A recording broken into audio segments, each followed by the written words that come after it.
Hello friends, welcome to my YouTube channel Sanju Yadav. आज हम बताने जा रहे हैं मैथ की क्लास में अभ्यास 3.1 का सवाल। सवाल नंबर 1 है, आफ्ताब अपनी पुत्री से कहता है। तो आफ्ताब जो है वो अपनी पुत्री से कह रहा है 7 वर्ष पूर्व में तुमसे 7 गुनी आयु का था, अब से 3 वर्ष में तुमसे केवल 3 गुनी आयु का रह जाऊंगा। क्या यह मनोरंजक नहीं है? इस स्थिति को बीजगणितीय एवं ग्राफीय रूपों में व्यक्त कीजिए। तो इसको हम हल करेंगे क्योंकि इसमें दिया नहीं कि आफ्ताब इतनी वर्ष का है, उसकी पुत्री इतनी वर्ष की, तो इसको x और y के रूप में मानेंगे। तो लिखेंगे माना आफ्ताब की वर्तमान आयु x वर्ष और उसकी पुत्री की वर्तमान आयु और उसकी पुत्री को वर्तमान आयु मान लेंगे y वर्ष।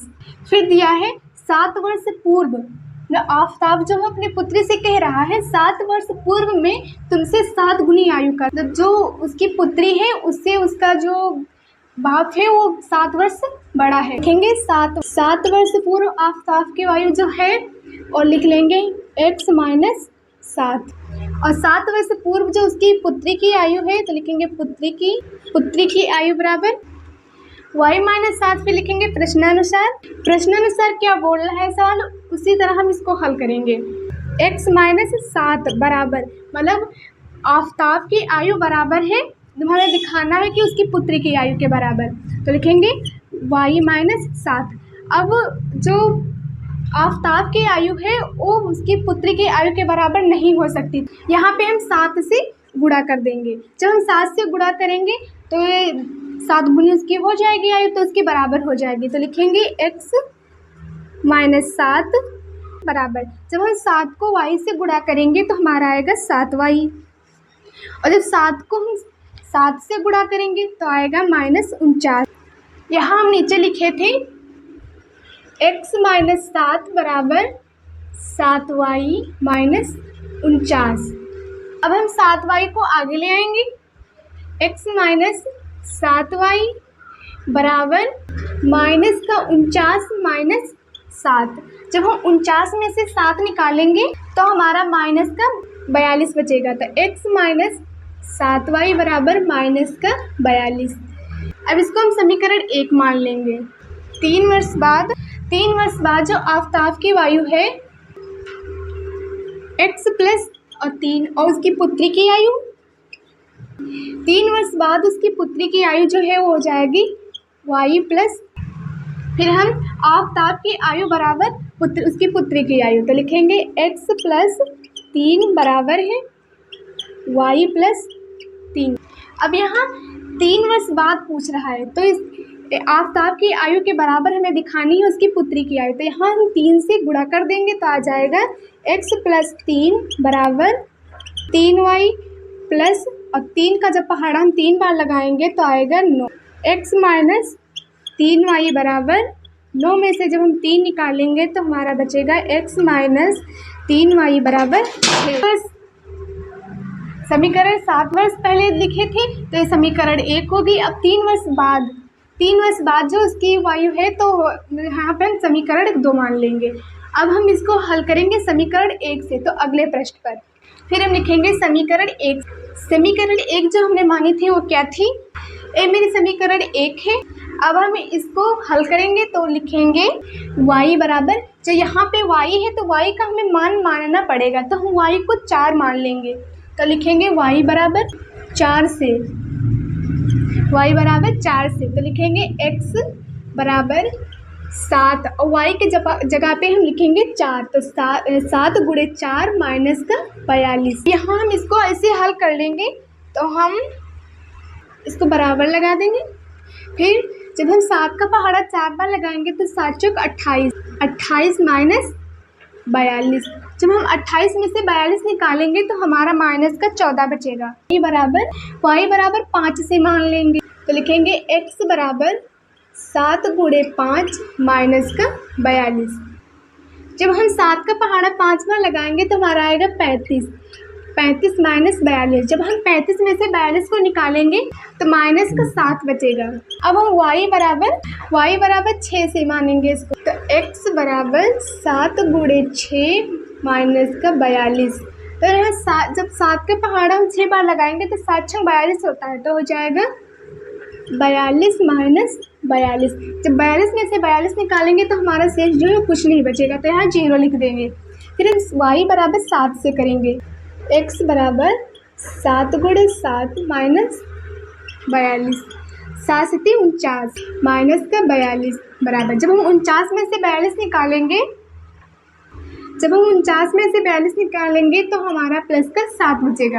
अब हमारे x और y के मान निकल आए, तो हम इधर लिखेंगे x बटे y, इसको हम एक बॉक्स में लिखेंगे, इसे बना लेंगे।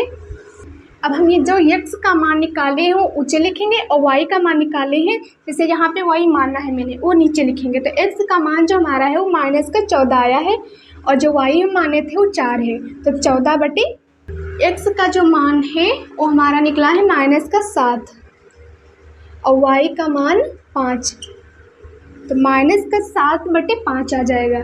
फिर यहाँ पे मैंने 0, x का मान 0 है और y का मान 6 है, तो 0 बटे 6। यहाँ पे 7 में जब निकाले हैं तो x का मान 7 आया है और y का मान भी 7 है, तो लिखेंगे बिंदु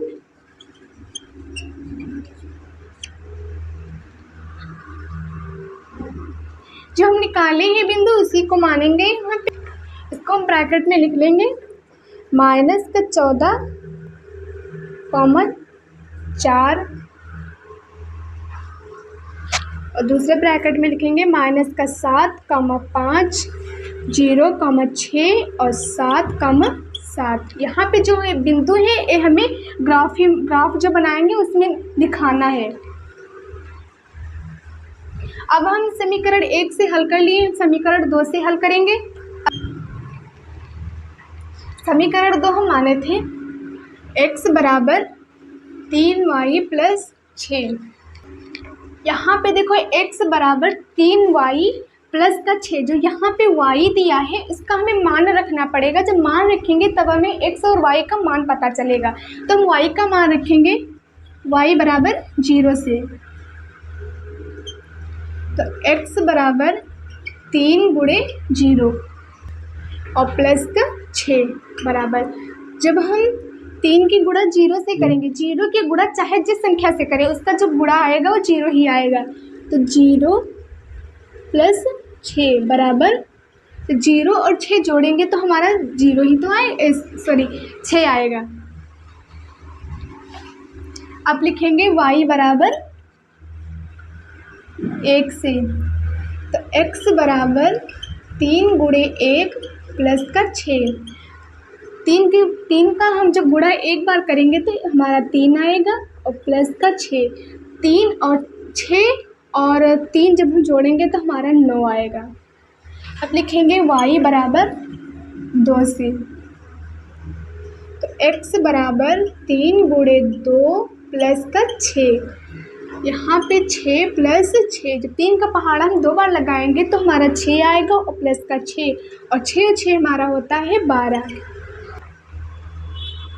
अब हम समीकरण 1 से जो x y के मान थे वो निकाल लिए थे और समीकरण 2 से निकाल लिए हैं, तो यहाँ पे लिखेंगे x बटे y, ऊंचे लिखेंगे x फिर y। जो हमारा x का मान है वो 6 निकला है और y का मान जो है यहाँ पे जो हम y माने थे तो y का मान 0 है, तो 6 बटे 0 हो जाएगा। फिर हम जो x का मान है वो 9 निकाले हैं और जो y का मान है वो 1 है, तो 9 बटा 1 हो जाएगा। फिर हम x का मान 12 निकाले हैं और जो y का मान है वो 2 है, तो लिख लेंगे बिंदु